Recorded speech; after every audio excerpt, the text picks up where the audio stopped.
Good morning. Welcome to another episode of the Dunn Wisdom Morning Show, where we introduce you to women who are getting it done, women who are leaders in our community, as well as leaders in their profession or their business.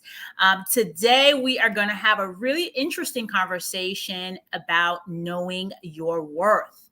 My name is Melissa P. Dunn. I am the CEO of MD Marketing Network, the founder of this Dunn Wisdom movement, and the creator of the Manifest 90 system.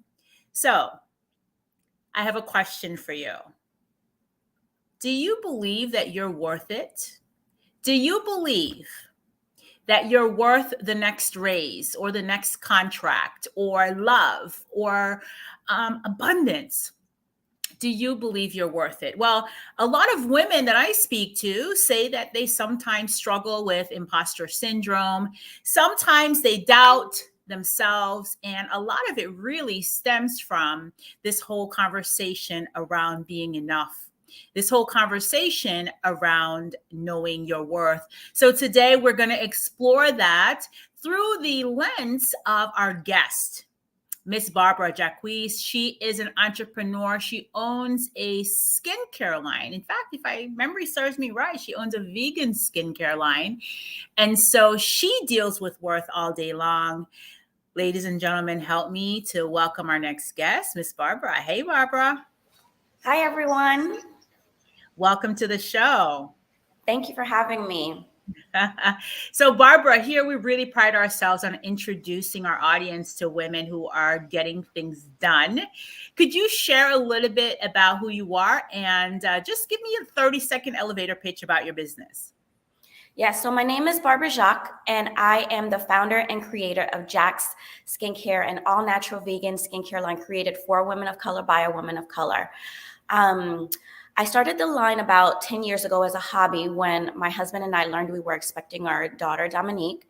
And that's when I learned that I had an ovarian tumor. I wanted to learn more about what was going on with my body. So I started studying green medicine and plant botany. And I stumbled upon a journal talking about how Black women are exposed to twice the amount of toxins in skincare products. And I just became obsessed with learning about formulations, beauty products, and I started making some in my own kitchen. The line has since evolved into what we have now, which is JACQ Skincare. That includes green formulated skincare line formulated for melanated rich skin that addresses hyperpigmentation, acne, and protecting our skin as we age. And so it's also sustainable. And just as Melissa said, it's also a vegan line.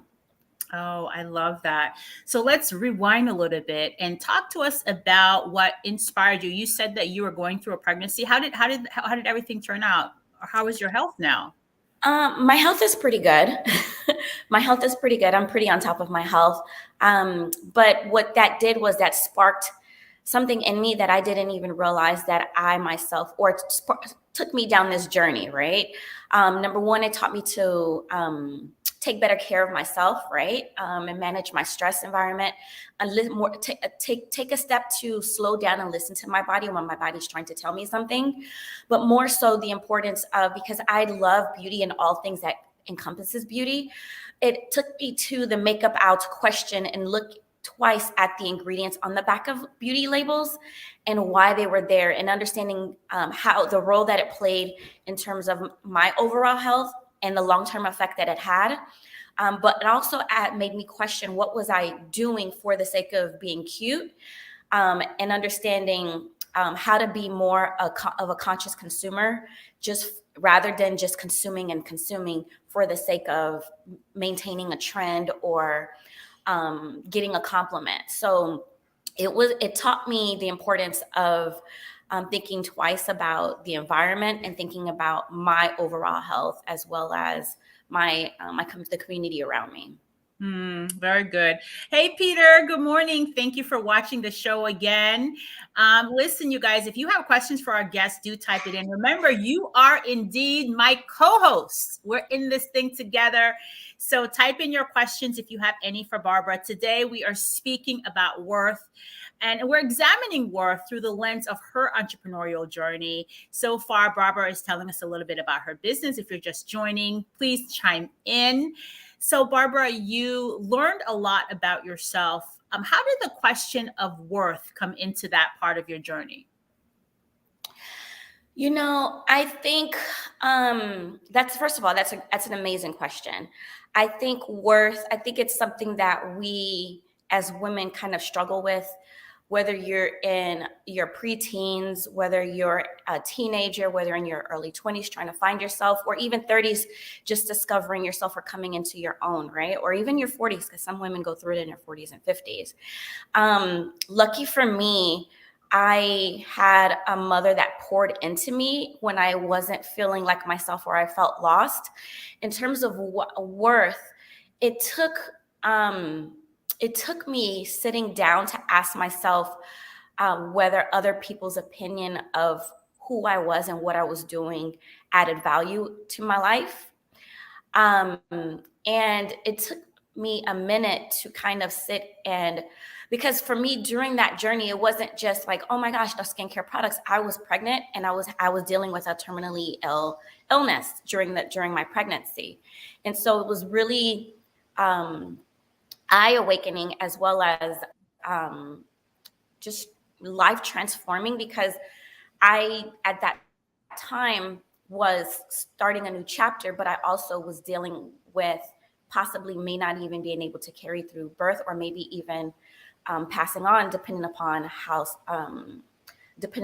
where I was during my pregnancy journey, because my tumor was 4 times the size of my ovary. And so what that did to me, it made me start to really love and appreciate myself for good and bad, and Mm, start to really speak life into myself so that I may be able to really show up for myself every day, if that makes sense. that In a makes way where, perfect sense, Barbara. It makes perfect sense. That's such a powerful thing that you said a while ago. Speak life into yourself. So, when you were at a moment that I'm sure was frightening and really scary on multiple levels, you were connected enough with who you really are to speak life into you. yes, I feel like a part of that was because, like I said, my mom. So I lost my mom very early on when I was 15 years old. Hmm. And it's something about having her spirit around me. I felt her spirit around me and her voice to tell me this is not the end, remember who you are. And, Yes. it's, talking about it, it gives me chills just talking about it, because I remember going through that and remembering the words that she's spoken to me, and having her voice in my head tell me it's going to be okay. Remembering who I was, and that I was strong, and that I was beautiful. And this was just, this too will pass. Um, just, just kind of reassured me of that it was going to be okay. But I think also, speaking of worth, I feel like being in the beauty industry, it's very, very one-sided, and it speaks to a particular kind of beauty. And being a darker skinned woman, having a wide nose, these cheekbones, it doesn't, this what society says is beautiful isn't always it isn't who we are, or we're being told, as particularly women of color, that our beauty is exotic, right? And that it's not the norm. But the truth is that we are not exotic. We are beautifully made, right? Our chocolate skin is beautifully made. The melanin that makes us uniquely different is what makes us beautiful. And it's not a fetish. It's not something that you have to travel for. It's something that is as who we are. And it's our differences that what makes us uniquely beautiful, and not so much, what's the word that I want to use? Not so much different from our counterparts, but it's what makes us uniquely us, right? And so I remember, the reason why I say that is because in the beauty industry, very often I hear women struggle with loving themselves, right? Yeah. And struggle with being, dark skin, having fuller lips, the wide hips. And because, growing up in a Western society, it's not often seen as beautiful. But that is what makes us beautiful, you know. And you and seeing the beauty within myself, whether I have eyebrows or not, or not having these exaggerated eyelashes, I'm still beautiful the way I am, the way I'm made, flaws and all, you know. Flaws and all. And And you know, using that to stand out, right? And using that to own myself. Whether I walk outside without wearing any makeup or walk outside with a crazy bun, I still feel beautiful in my skin, you know. and that's really the most important part of it, right? You spoke about beauty as a thing that comes from the inside out. And that's really, I think, the crux behind some women not feeling worthy, is having that internal sense of beauty, having that internal sense of worth, that internal sense of confidence. And it really starts from when you're a child. And then once you get out into the world, then the images that you get from social media, the images that you get from the media, either affirms your definition of beauty, or confirms your definition of not being beautiful, right? Mm-hmm. And so for me, you're dropping like some gems right now, because I'm thinking to myself, if you're a mom, speak into your children the way that your mother's spoken to you, because you never know what's going to happen in the future, and they're going to need to hear your voice. So Mm-hmm. that's the first bit of gem that you dropped. And then the second takeaway for me is you get to define what beauty looks like for you, period. Mm-hmm. Mm-hmm. Mm-hmm. Exactly. So, as you developed your brand, do you feel a sense of social responsibility to ensure that you embrace the totality of and the individuality of what beauty is?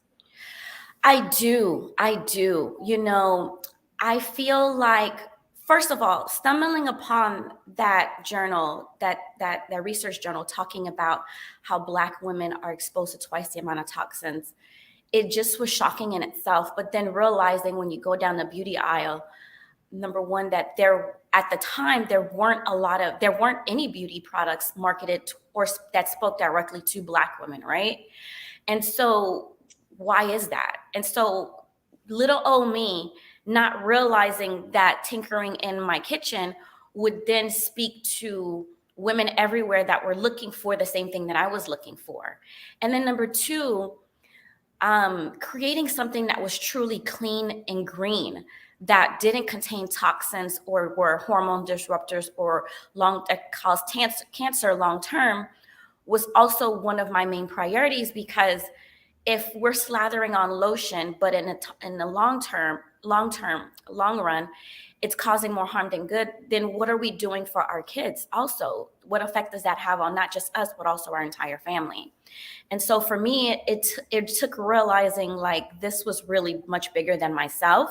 And then ultimately creating a solution for the problem I myself had, and also extending that solution to the community that I have around me, so that there are other options available in the market that were truly clean, that were truly result driven, that truly addressed the issues that melanated skin has. And so that was why I felt like I needed to take on that social responsibility, because we spend 4 times the amount on beauty products, and we're constantly setting the trend when it comes to beauty, but we're not even being seen as a factor during formulation of the products. And so that to me was very concerning, because the only component we're seen as marketing tools when it comes to the visuals on Instagram and posters and billboards, but our skin concerns are not really addressed in the boardroom or in formulation. So And so you decided to really become a part of the solution. That's really, listen, a lot of the best brands, Barbara, were developed out of a need, right? A lot of the best brands is where you saw a problem that you developed a solution and brought it to market. So how long have you been in business right now? I've been in business officially for about 7 years, but I've been doing this for about 10 years. Oh, Moonlighting the fantastic. first 3 years. Yeah. You started out as a side hustle. Well, it started off as a hobby. It started off as a hobby, as a way Okay. for me to deal with what I was going through, because soap making is actually therapeutic. And so for me to at least have some form of release, you know, it's a process that takes 4 to 5 hours, and you're by yourself with your thought. And so it's very therapeutic and healing, just being there in a sense of being extremely focused, Yes. and being able to not be consumed about what was going on in my world. And so that was how it started. And then it eventually became the side hustle that it started as. Yeah. When did you decide to transition? Like, what made you decide to transition from hobby to side hustle to full-time business? It was a series of events that led to me doing that. For one, when I started doing I started attending farmers markets and selling my products, and I started sharing my story about why I started, and then trying to educate a lot of the women that were coming to me to figure out or just learn about the product. That's when, and I started sharing my story even more and more on panels, and realizing that other women were also going through the same thing. They were either going through some illness, whether terminal or not, and they had not even shared it with their family or trying to process it themselves, and making the connection between the products that they were using every day and the long-term effects that it had, and also kind of understanding, you know, maybe they need to switch their lifestyle to becoming a more conscious consumer in terms of buying more products that were clean, slowing down. And then the more I realized I shared my story, the more I realized that this was bigger than me, and that maybe I could make a change in the market, and make a difference. But it was also several people in my life that came up to me and said, "Barbara, what are you doing working full time when you should be doing this?" And I thought, because my traditional the idea of success for me was, the plan that I created for myself, going to school, working in corporate, moving up the ladder. And several people in my professional career told me, "Barbara, I feel like what you're doing is so much bigger than this job." And it took, my husband kept telling me, like, "You're really good at this. And, when you speak about your story and teach women about the importance of clean beauty and green products, there's a passion in you, and there's a light that comes out." And so I sat and I thought about it for almost 2 years while I was working full time, and I took that leap of faith and decided to do it full time. Oh, congratulations. Congratulations to you. And it sounds like you have an amazing support system in your husband. And that, I think, helps a lot when you're transitioning from your part-time to like a full-time passion. Yeah, it does. It does. It definitely does. But how do I say this? Don't get it twisted, right? Like, your support system is amazing, but what sustains that drive is you, the founder, right? Yes. Yes. Because at the end of the day, they're going to go back and they're going to go to their desk. They're going to go back to their world. But it's that drive, and what drives those sales and what drives that message is you. And without you, because you're going to run into people that will question and doubt what you're doing. Because I even questioned and doubted what I was doing, right? But then you have to remember the why, and you have to every day, because that is what's going to sustain the business. And remember that what the end goal is, because there are going to be trials and tribulations and mountains that you feel that you cannot overcome.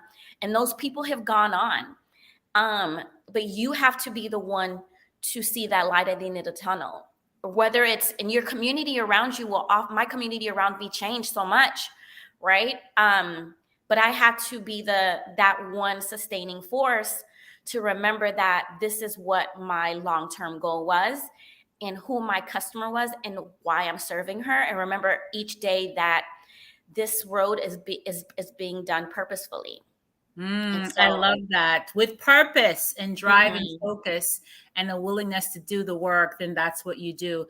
Yeah, Peter is like, he is so into this conversation that it's important for you to activate the inner man, then give birth to greatness and success. And he's also saying that no one will value you if they don't get a revelation of you, the true you.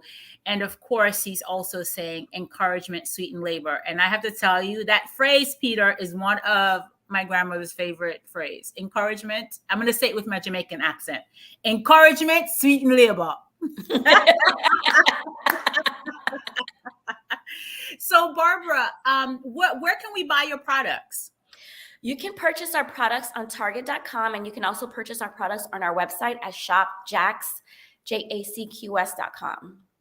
Okay, how did you tell us about your journey getting into Target? So it was very challenging to get into Target. It was very, very challenging. It took my second go round to get into Target. Initially, Target has always been one of my huge goals, right? And initially, the first time I got several emails from Target, but I get so much spam, I didn't really think it was Target. And then I just reluctantly replied to the email, and I got on a call, but I wasn't ready. I didn't have the systems in place and things for operations in place. And the second go round, I worked with a company to actually get me ready to get into Target. And the thing is that the story about Target, or the lesson that I learned with Target, is oftentimes as a small business owner, you're working and you're working and you're working, and you don't realize who is watching you.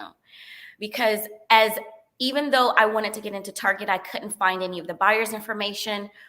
The buyer was already watching me on social media. And when I jumped on the initial call with the first buyer, she told me, I know very well who you are, and I've been watching you for a while. Wow. And she gave me some feedback. Yeah. And so to small business owners out there that are moonlighting or that are working overnight to get there, to chase this dream, right? To chase this revelation, this passion, oftentimes you don't know who's watching you, right? And oftentimes you don't know what God's glorious plan is long-term for this goal. And you think that it may go unseen, that you may get 1 or 2 likes, maybe not even any comments. The people that you are seeking are actually also seeking you. So that was the message that I received. Say that again, girl. The people you are seeking are also seeking you. Yes. And so I didn't know that these retailers, the more retailers that I spoke to, had actually already seen me and were watching me. And so, there's that saying that you don't show up for the job that you have, you show up for the job that you want, and I always remember that. And so when it came to working behind the scenes, that's the mindset that I always had, because it wasn't about Target, but it was about serving my customers in a way that they will always be seen and heard. And Target saw that in me. Oh, I love that. I love that. And, I heard you talk about your customer like a she. So having a really clear understanding of who it is that you're serving, how to reach them, that's powerful. So you said the first time around when Target reached you that you weren't ready, you needed to have systems in place. Could you speak a little bit about that? What systems did you need in order for you to be prepared to leverage the opportunity when it came a second time? So when I say I didn't have systems in place, I'm talking about operations, because I made everything by hand. And when you're talking about Target, which is a big box retailer, they're a national retailer with over 1,000 stores nationwide, right? And then if I'm not mistaken, they're also a global brand. And so to be able to sustain that retail PO, I needed to have systems in place in terms of being able to have partners that manufactured the product, that shipped out the products, that made the products, as opposed to me making and doing everything within my warehouse. And so when she started to ask these questions, how are your products made? How many team members do you have on staff? That's when I realized, I thought that I would be able to handle it, but the amount of in terms of the POs that I would be getting weekly, I wouldn't be able to sustain that. And also, it also comes talk about the bigger picture. When we're talking about building a brand or building a business, it's so much more than the everyday tasks that you do. There's also the marketing that goes behind it, right? And also the partners that you have nationally when we're talking about speaking about the product and getting your social footprint out. I also needed to have that in place to be able to market and leverage that relationship the way that I needed to. And at the time, I wasn't ready. Wow. And so just having them watch you already, jumping on that first call, educating you and asking you those questions, then you were able to go back and put those systems in place so that you can truly scale, right? Yeah, and it was multiple conversations, because there's a series of individuals that you need to speak to.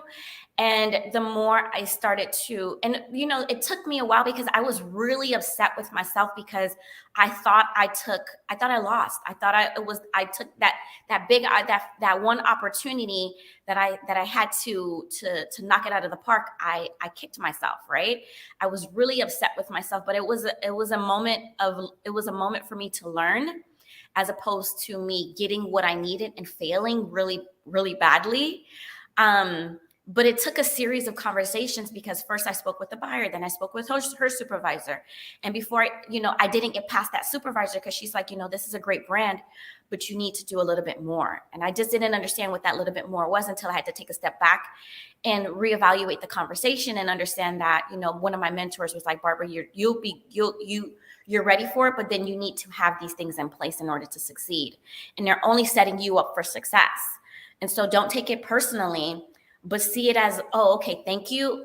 I'll be ready next time, That powerful. That's the power of self-talk, right? Being able to shift your perspective from, oh, this is a failure to how can I turn this into a fail forward? And then the fact that you had mentors there to support you, Barbara, how blessed are you?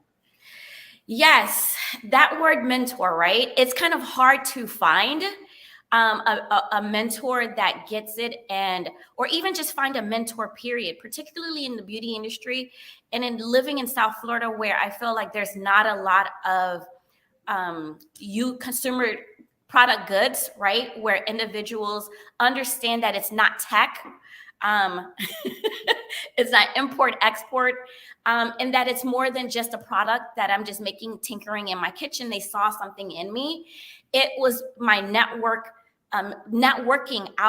in South Florida, where surprising story was she was actually my mentor at the time, was here working on an event for her brand. And one of my girlfriends was networking and she said, I think I need to connect you. And I was like, you know what? I meet people all the time. I was just exhausted meeting people. The networking scene can be very extremely discouraging, or networking sometimes when you're trying to find the help that you need. And we communicated and she was like, yeah, I'll definitely work with you. But it was definitely being able to have recognition, or just understand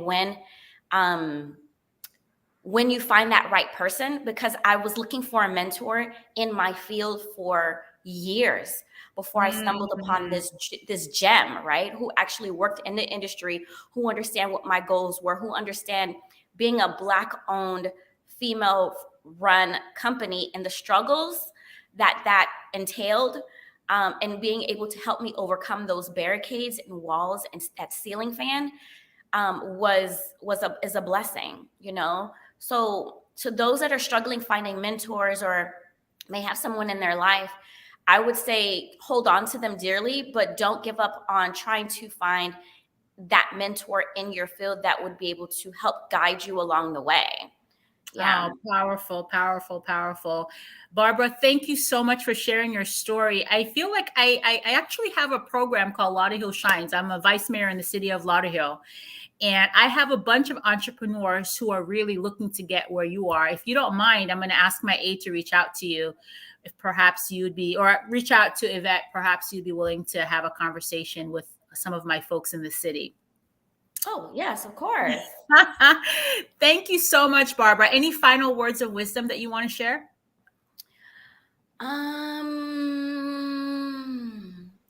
What did Peter say?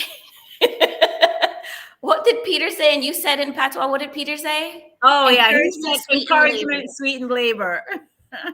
That's my final words. Oh, I love it. Thank you so much for joining us. I really appreciate your candor. And you know what? Put up the website again, Natasha. You guys, if you are a woman watching this show, please check out shopjacques.com. Thank you, Barbara. Thanks for your generosity today. Thank you, and have an amazing day. You too. All right, everyone. Thank you so much for joining me for this episode of the Dunn Wisdom Morning Show, where we pride ourselves on introducing you to entrepreneurs like Barbara who are getting things done. So today she shared about the importance of worth through the lens of her own journey. And so takeaways, remember to speak words of blessings, not only in your children, but also in yourself. Position yourself so that when the opportunity comes, you're ready to take advantage of it. And of course, encouragement, sweeten labor. I want to invite you to join me for the next 5 days. Starting next Monday, I'm going to be hosting a free 5-day challenge called Manifest Your Rich Life. You can go to manifestyourrichlife.com to find out more. We're going to be meeting live on Zoom for 1 hour, 9 a.m. Pacific Standard Time, 12 p.m. Eastern Standard Time. And we're going to talk about how to manifest your best life so that you can literally have the life of your dreams. Thank you so much for joining us. And remember, be kind and loving to yourself. You're absolutely worth it.